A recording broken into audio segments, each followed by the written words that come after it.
Hii ni habari za Umoja wa Mataifa kutoka New York City. Tuliokuandalia hii leo kutoka Umoja wa Mataifa. Kambi ya Nduta inayohifadhi wakimbizi wa Burundi nchini Tanzania kufungwa ifikapo mwisho wa mwezi ujao March. UNHCR yasisitiza. Kama UNHCR, tunaendelea kusisitiza kwa serikali kuzingatia makubaliano ya pande tatu kwamba kurejea kuwe kwa usalama na heshima na kuheshimu misingi ya wakimbizi ya ulinzi, safety and dignity and respect the protection. Na leo katika Jifunze Kiswahili tutaelekea katika Chuo Kikuu cha Nairobi, Kenya kwa mtaalamu wetu Dr. Josephat Gitonga. Karibu. Ni Alhamisi ya tarehe 26 ya mwezi Februari mwaka wa 2026. Kutoka New York, Marekani, mwenyeji wako ni mimi Arnold Kayanda. Kabla ya kukuletea mada kwa kina, kwanza ni muktasari wa habari ukiwasilishwa na Assumpta Masoi. Karibu Assumpta. Asante Arnold. Ushirikiano wa kimataifa kupitia mikataba ya kimataifa ya kudhibiti dawa za kulevya umesaidia watu duniani kote, imesema hii leo bodi ya kimataifa ya kudhibiti dawa za kulevya INCB wakati ikizindua ripoti ya mwaka 2025 huko Vienna, Austria kuhusu hali ya dawa za kulevya duniani. Rais wa bodi hiyo Profesa Sevi Yatasoi amesema nchi zimeelewa kwamba njia bora zaidi ya kulinda afya na ustawi wa raia wao na kukidhi mahitaji yao ya kitabibu na kisayansi ni kupitia hatua zilizoratibiwa kwa pamoja. Mikataba mitatu ya kimataifa ya kudhibiti dawa za kulevya ambayo inaungwa mkono karibu na mataifa yote duniani inatoa mfumo wa pamoja wa kuchukua hatua za ushirikiano ili kukabiliana na tatizo la dawa za kulevya duniani.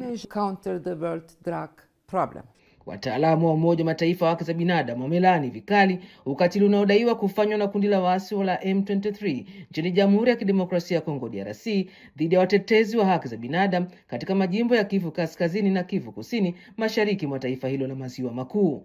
Kupitia taarifa yao walioitoa leo Geneva, Uswisi, wataalamu hao wameripoti madai ya majaribio ya mauaji, utekaji nyara, mateso, ukatili wa kingono na vitisho vya kifo dhidi ya wanaharakati wanaofuatilia ukiukwaji wa haki za binadamu na kusaidia jamii zao. Kati ya Novemba 2025 na Februari 2026, watetezi kadhaa wa haki za binadamu walidaiwa kulengwa moja kwa moja kutokana na kazi yao ya haki za binadamu.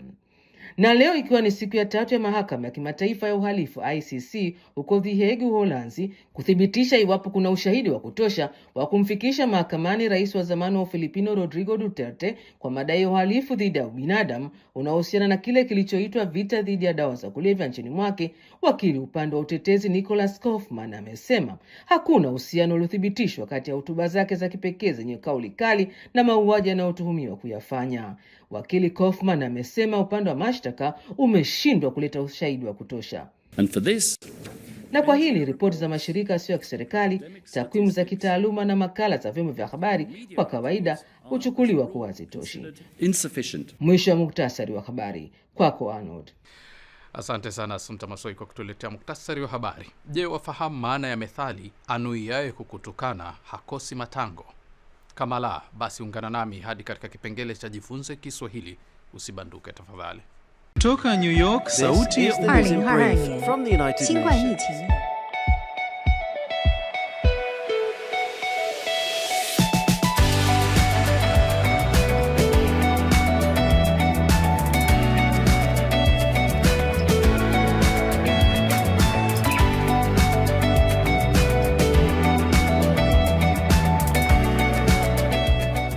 Alors que le réchauffement record met à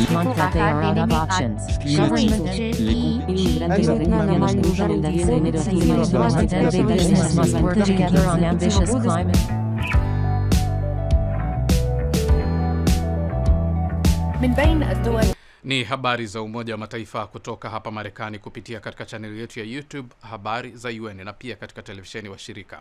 Vile vile unaweza kutembelea wavuti wetu news.un.org/sw kwa taarifa, makala, video pamoja na maelezo. Mimi ni Arnold Kayanda. Tunasonga mbele na sasa ni wasaa wa mada kwa kina. Wakati mchakato kwa wakimbizi wa Burundi walioko Tanzania kurejea nyumbani kwa hiari ukiendelea, maelfu ya familia za wakimbizi hao zinabidi kufanya uamuzi mgumu, ama kusalia kambini Tanzania au kwenda kwanza upya nyumbani Burundi. Tangu mwaka 2017, zoezi la kurejea kwa hiari limekuwa likiratibiwa kupitia makubaliano ya pande tatu kati ya serikali ya Tanzania, Burundi na shirika la Umoja Mataifa la kuhudumia wakimbizi UNHCR. Lakini wakati baadhi wakichagua kuanza upya maisha yao nyumbani, wengine bado wanahitaji ulinzi wa kimataifa. Ungana na Flora Nducha katika mada hii kwa kina, akitanabaisha alichosema afisa wa uhusiano wa nje wa UNHCR nchini Tanzania katika mahojiano maalumu na Edward Debre wa idhaa ya Umoja Mataifa UN News kuhusu mchakato huo, changamoto na hatua zinazochukuliwa. Kwako Flora. My name is Bahia Ege. Huyo ni Bahia Ege, afisa uhusiano wa nje wa UNHCR nchini Tanzania, ambaye pia anasimamia shughuli za utafutaji wa rasilimali kwa niaba ya wakimbizi na waomba hifadhi waliolazimika kuyahama makazi yao. Katika mahojiano haya maalum na UN News, amesema mchakato wa wakimbizi hao kurejea nyumbani kwa hiari haukuanza leo wala jana, ulianza 2017 na unafanyika kwa makubaliano maalum baada ya tathmini kuonesha kuwa hali ya usalama nchini Burundi imetengamaa kwa wakimbizi kurejea. Lakini Ege anasisitiza jambo moja muhimu: kurejea lazima kuwe kwa hiari. So even when UNHCR doesn't... Hata kama UNHCR haijaanza kuwezesha safari, iwapo mkimbizi wa Burundi ataamua niko tayari, nataka kurudi nyumbani, tunamjumuisha kwanza. Hiyo ndio tunaita kurejea kwa hiari bila msaada. on their own without the support. Biege amemweleza Debray kwamba wanaochagua kurejea kwa msaada, UNHCR huwasaidia kusafirisha familia zao kwa usalama hadi mpakani na kutoa kifurushi maalum cha msaada wa kurejea ili kurahisisha ujumuishwaji wao upya katika jamii wafikapo Burundi. We're making sure that Tunahakikisha wanasafiri salama na mizigo yao, na ili wanaporejea waweze kujumuika tena katika jamii zao. communities. Idadi ya wanaorejea, amesema, imekuwa ikibadilika kwa miaka mingi. We're looking at the trend from Tukiangalia mwenendo tangu mwaka 2017 ulianza kwa nguvu. Kisha kipindi cha COVID kulikuwa na kupungua kwa wanaorejea.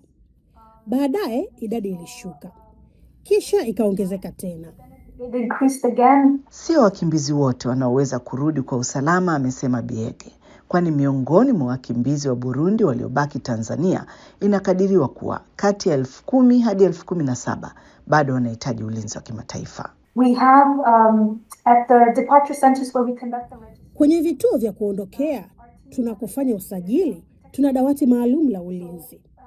Hapa tunathibitisha kama uamuzi ni wa hiari na kuhakikisha kwamba wale wanaohitaji ulinzi wa kimataifa nchini Tanzania hawajumuishwi kwenye misafara ya kurejea. Of the convoy that's going. So our colleagues are there, they're identifying through the registration process. Hivi sasa changamoto mpya zinaibuka. Katika kambi ya Nduta ambayo ndio hasa kambi ya wakimbizi wa Burundi, mamlaka ya Tanzania imetangaza mpango wa kuifunga kabisa kambi hiyo ifikapo mwishoni mwa mwezi Machi mwaka huu. And what pressures are the Tanzanian government, if they are putting pressures on these refugees? Debray alitaka kujua endapo hatua hiyo inaongeza chachu ya hofu kwa wakimbizi. There's increasing concerns. Kuna wasiwasi unaoongezeka miongoni mwa wakimbizi kuhusu kurejeshwa kwa nguvu au hatua za shinikizo. Kama UNHCR, tunaendelea kusisitiza kwa serikali kuzingatia makubaliano ya pande tatu kwamba kurejea kuwe kwa usalama na heshima na kuheshimu misingi ya wakimbizi ya ulinzi, Safety and dignity and respect the protection principles. Kwa wale wanaobaki kambini, maisha yanazidi kuwa magumu. Ufadhili wa kibinadamu duniani umepungua kwa kiasi kikubwa.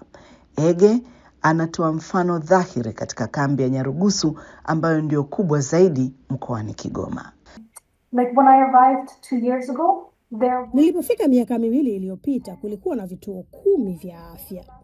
Leo kuna vituo 2 tu vilivyo wazi. UNHCR bado inajaribu kuendesha hospitali kuu. Ni changamoto kubwa kwa wakimbizi hapa Nyarugusu. UNHCR is still trying to run the one main hospital. It's challenging for the refugees. Hata kwa wanaofikiria kurejea, changamoto za ujumuishwaji upya katika jamii zinawatia hofu, hasa masuala ya ardhi na makazi nchini Burundi. Land and housing was... Ardhi na makazi ni moja ya sababu zinazowafanya wasitesite kurudi. Huenda hawana ardhi ya kutosha au wakakumbana na matatizo ya kurejeshewa makazi yao. not getting a home. UNHCR inasema imekuwa ikitoa taarifa kuhusu mifumo ya utatuzi wa migogoro ya ardhi iliyopo nchini Burundi ili kusaidia wanaorejea kushughulikia changamoto hizo kwa njia ya amani. Lakini uendelevu wa kurejea unahitaji msaada wa kifedha, sio tu Tanzania, bali pia amesema ndani ya Burundi. Biege amesihi. If you're gonna fund, Kama mtafadhili, tafadhalini, fadhilini pia nchini Burundi. Saidieni juhudi za ujumuishaji upya ili kurejea kuwa endelevu na watu waweze kuanza kujenga upya maisha yao nyumbani. start rebuilding their lives back home. Asante sana Flora Nducha kwa mada hii kwa kina, na kila laheri wakimbizi wa Burundi kurejea nyumbani. Na sasa ni wasawa kujifunza Kiswahili. Leo mchambuzi wetu ni Dr. Josephat Gitonga, ambaye huyu ni mhadhiri katika chuo kikuu cha Nairobi nchini Kenya kwenye kitivo cha tafsiri na ukalimani. Anafafanua maana ya methali anuiaye kukutukana hakosi matango. Anuiaye kukutukana hakosi matango. Matango ni matusi alionayo mtu. Methali hii ina maana kuwa mtu kwa fikra zake na ambaye anaamua kukutusi, basi hakosi msururu wa matusi ambayo atakubibilia. Inatuelimisha kwamba mtu ambaye anakufahamu vyema na anakutakia mabaya, hivyo hawezi akakosa na kukufanya na kukudhuru au kukuumiza na kukuchafua moyo. Aliye na kisasi nawe hata ufanye nini atakilipisa bila kusita, kwamba mwache wa kutusi akutusi aende zake, kwani sharti atakutusi. Akishafanya hivyo basi atakwenda zake. Matusi si kovu, usiogope, mwache tu, kwani atakutusi na akuondokee. Shukrani sana Dr. Josephat Gitonga kwa elimu hiyo. Nami kufikia hapo la ziada sina, lakini tukutane tena Jumanne ijayo kwa jarida lingine la video, na kwa upande wa kipindi cha radio ni kila siku. Kwa hivyo kesho Ijumaa utapata habari za Umoja wa Mataifa. Hata hivyo kwa sasa unaweza kutazama habari na video nyingine kwenye channel yetu ya YouTube Habari za UN, na katika ukurasa wetu wa X jina ni hilo hilo Habari za UN. Kumbuka pia kupakua app yetu ya Habari za UN katika Play Store na App Store. Kwa niaba ya wote walioshiriki kukuletea jarida hili, mimi ni Arnold Kayanda na kutakia amani na kwaheri kutoka New York, Marekani.